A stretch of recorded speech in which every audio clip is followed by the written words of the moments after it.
Hi everyone, welcome back to my channel. कैसे हैं आप सभी? I hope you all are doing good. हम सभी मज़े में हैं। मेरी वॉशिंग मशीन को डीस्केल कर रही हूँ मैं।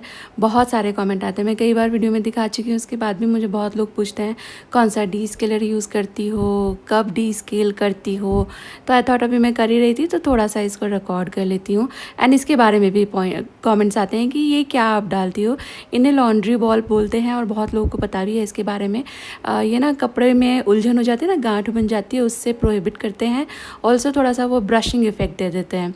तो ये मैं पहले निकाल लूँगी। ड्रम को खाली कर लिया है। फिर ये फ़िल्टर होता है, इसको मैं पहले साफ़ करूँगी डीस्केलर साइकिल चलाने से पहले। इसे मैं साफ़ करती ही रहती हूँ, तो इसके अंदर बहुत ज़्यादा कुछ नहीं है। अदरवाइज़ मैंने देखा है ये ना बहुत ज़्यादा ब्लॉक होता है कई लोग की वॉशिंग मशीन में। मैंने देखा है इसमें है ना फाइबर जो होता है कपड़े में से धुल के निकलता है, वो सब इकट्ठा हो जाता है, तो इससे इसके फिर फ़िल्टर क्लॉग हो जाते हैं, तो उसे रिमूव करते रहना ज़रूरी है। ये साफ़ हो गया 1 ही मिनट में।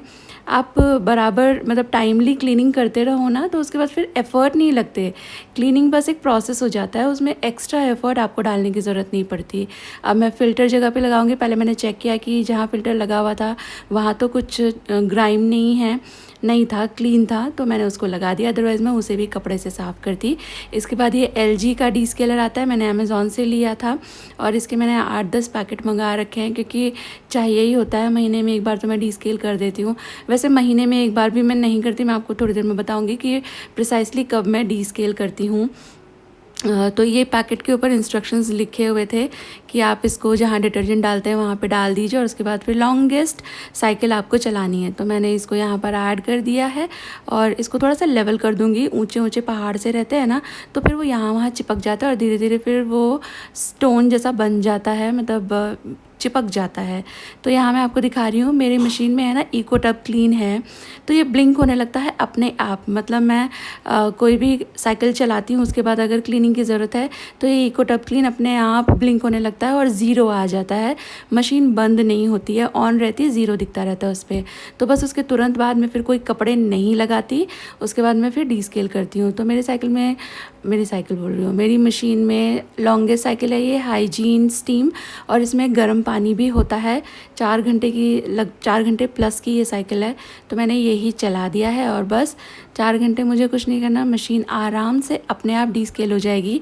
And it works. मैंने देखा है फ़र्क बिफ़ोर एंड आफ्टर कि आप डीस्केल करते हो आपके प्रोडक्ट्स को। और वैसे भी ऐसी जगह जहाँ पे मैं रहती हूँ, जहाँ इतना ज़्यादा सलाइनिटी है पानी में, बहुत ही ज़्यादा हार्ड वाटर आता है कि बाल्टी छोड़ दो तो बाल्टी सफ़ेद हो जाएगी।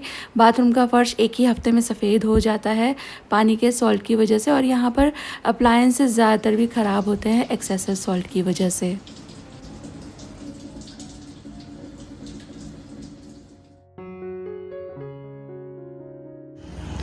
और ये आज हम आए हैं क्रोमा। और किस लिए पता है? वो अभी आपको पता है ना, ईरान वाला वो वॉर चल रहा है, तो अभी गैस के लिए सब बोल रहे हैं कि गैस नहीं मिल रही, तो हम यहाँ इंडक्शन ले रहे हैं। तो चलिए और यहाँ पर भी देखिए ये 3 ही बचे हैं सिर्फ, बाकी सब सोल्ड आउट हैं। और इसमें सिर्फ ये डिस्प्ले पीस है और ये 2 बचे हैं, ये भी शायद डिस्प्ले पीस ही। पता नहीं क्या आज ही सब बिक चुके हैं, आज ही सब बिक गए हैं। नीलम जी, तुम्हें नहीं लेना?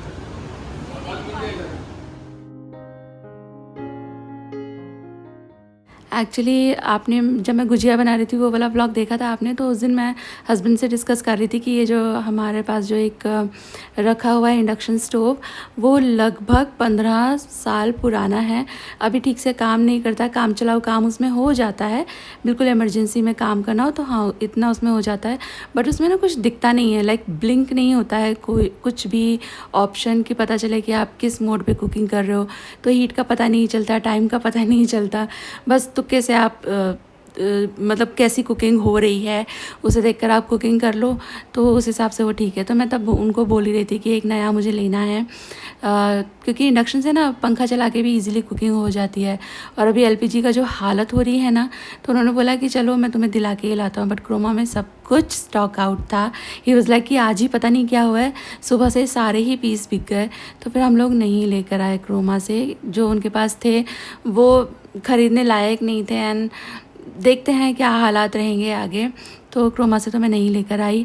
दोपहर में मैंने थोड़ी सी तैयारी करके रखी थी, घर लौटते ही मैं वही खाना बनाने की तैयारी शुरू कर रही हूँ। तो मैंने कुकर के अंदर ऐड कर दिया है प्याज, जिंजर गार्लिक कूट करके ऐड कर दिया था, थोड़े टमाटर चॉप करके ऐड कर दिए हैं।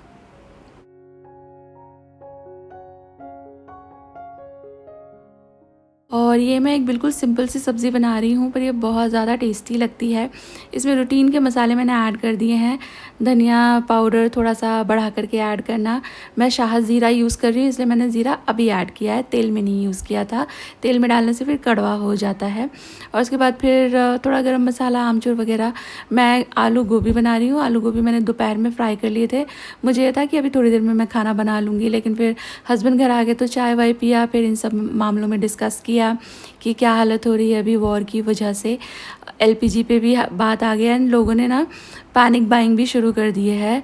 जैसे कि यही हुआ, जो इंडक्शन स्टोव ख़त्म हो गए हैं, स्टॉक आउट हो गए हैं।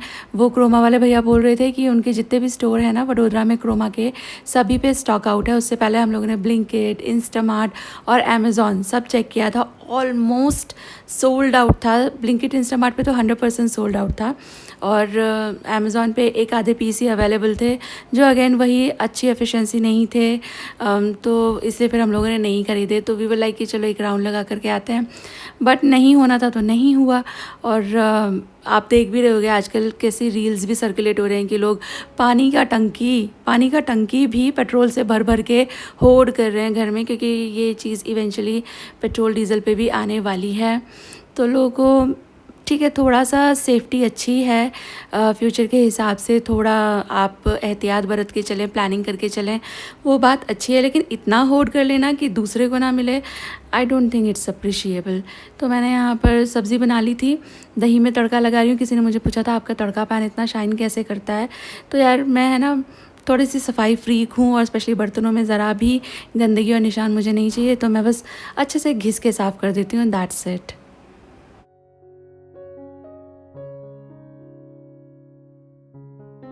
ये देखो आपने कभी भी मुझे इस मैट का इस्तेमाल करते हुए नहीं देखा होगा। ये मैंने मेरे पुराने वाले घर में ख़रीदी थी, और 2-3 बार यूज़ करके उसके बाद फिर मैंने इसको रख ही दिया।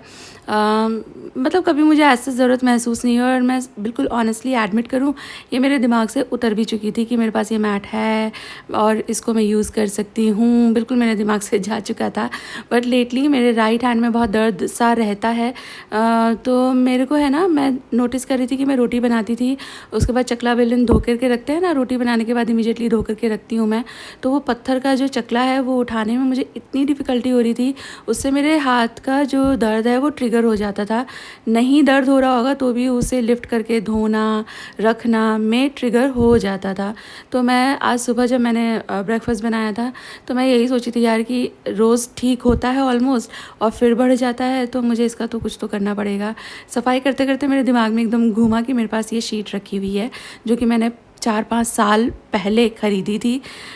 4 साल तो देखो मिनिमम हो ही गए हैं, क्योंकि 3 साल तो हमें इसी घर में हो गए।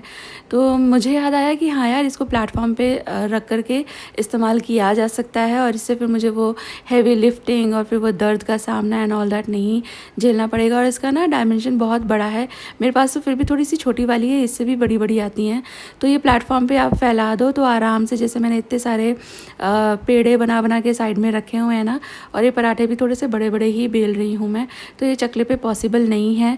मैं जब पूरियाँ बनाती हूँ ना, तो वो छोटे छोटे गोले चकले के कॉर्नर पे रख देती हूँ, तो फिर मुझे पूरी बेलने में डिफ़िकल्टी होती है, क्योंकि मेरा रोलिंग पिन पूरा नहीं घूम पाता।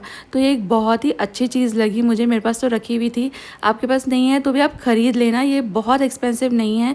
बेकिंग में तो बहुत ज़्यादा काम आती है, आप बार बार डो रिलेटेड बेकिंग करते हो, जैसे पिज़्ज़ा, ब्रेड वगैरह, तो भी ये काम की चीज़ है। एंड अब तो मैं इसे वेरी फ्रीक्वेंटली यूज़ करने वाली हूँ। इतना आसान कर दिया इसने मेरा काम। मैंने दोपहर में ये मिर्चियाँ बनाई थी, मसाला मिर्ची, तो ये भी मैंने सर्व कर दी, और ये लहसुन वाला रायता बनाया है। और खाना मेरा पूरा बन चुका है, मैं बस अपने लिए सब्ज़ी गरम कर रही हूँ। And let me show you something. ये देखो, मैंने इसको है ना फटाफट से धो करके रख दिया, बिल्कुल कपड़े की तरह आप इसे धो सकते हो, विम लिक्विड और स्क्रब के साथ, एंड देन आराम से धो के सुखा दो। मेरे हाथ में इतना दर्द हो रहा था ना, रोज़ रोटी बनाने के बाद मेरी क्या हालत होती मैं ही जानती हूँ, और आज इट्स सच अ रिलीफ। देखना एक मिनट, नहीं धुले ना ये बर्तन, एकदम गीले हो रहे हैं, नहीं धुले ना ये, चिपचिप हो रहा है। गरम तो हो रहा है लेकिन गरम तो वो पानी ही गरम आ रहा है, ऐसा थोड़ी धुलता है। गंदे हैं। गंदे है ना।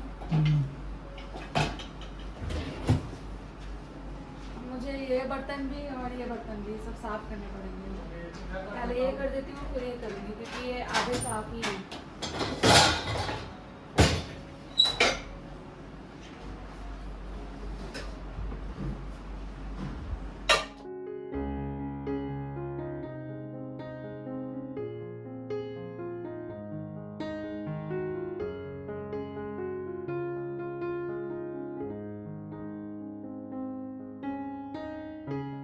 और इसके बाद फिर मैंने बर्तन धोना शुरू कर दिया और काफ़ी सारे बर्तन हो गए थे। एक्चुअली मेरा डिश वॉशर है ना एरर दे रहा था। लास्ट नाइट जब मैंने लोड लगाया था तो उसमें एरर आ रहा था, तो मैंने फिर कांटेक्ट किया बॉश को।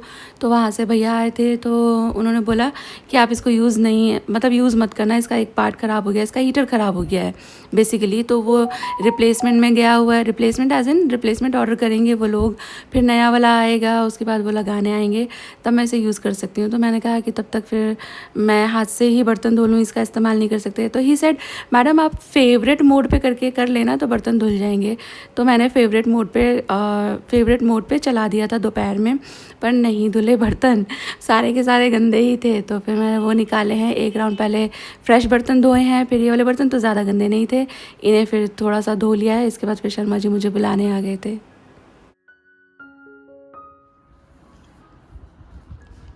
Because it is खुशी का बर्थडे।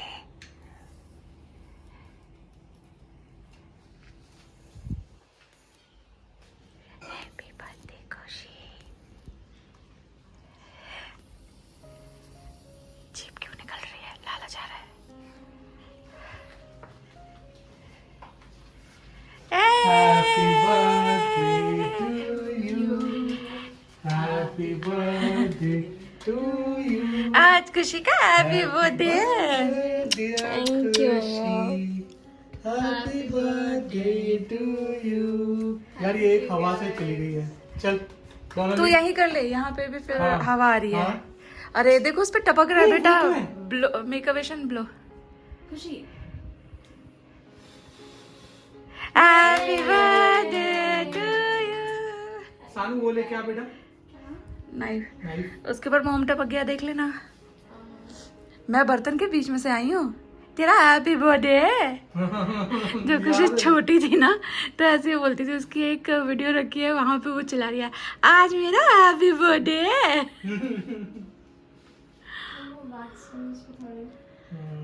और आज हम लोगों ने फॉर अ चेंज फ्रूट्स वाला केक मंगाया, अदरवाइज यूजुअली चॉकलेट गनाश वाला मंगाते हैं। ले बेटा इससे कटवाओ, पकड़ो इसको, इससे आराम से कटवाओ, बेटा, गिरा मत। यहाँ बैठ जा आराम से। आज हमारी वेडिंग एनिवर्सरी भी है। We have completed 19 years. ये हो गई हैं 18 ईयर्स की, और हमारी शादी होगी 19 ईयर्स की, और ये हो गई है 16 ईयर्स की। Happy anniversary guys. Happy thank you इसको बोल रही हूँ। थैंक यू बेटा, थैंक यू सो मच। आजा तू केक काट ले। चल उसके बड़े माम दादाजी का फ़ोन आया हुआ है, पूरे 12 बज गए हैं। They always call at 12।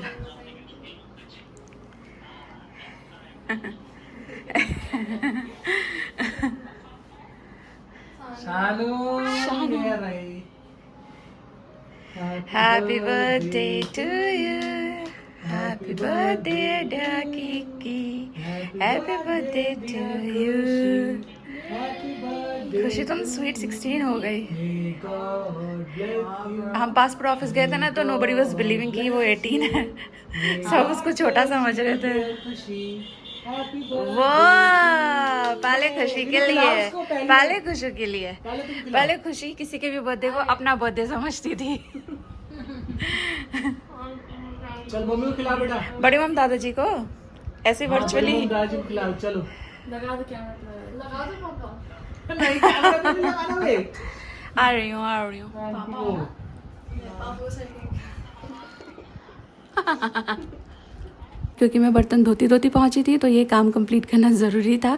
तो केक कटिंग सेरेमनी करके वापस आ गई हूँ मैं किचन में, ये बर्तन धो करके कंप्लीट करूँगी and calling it a night. Thank you for watching guys, take care, bye bye.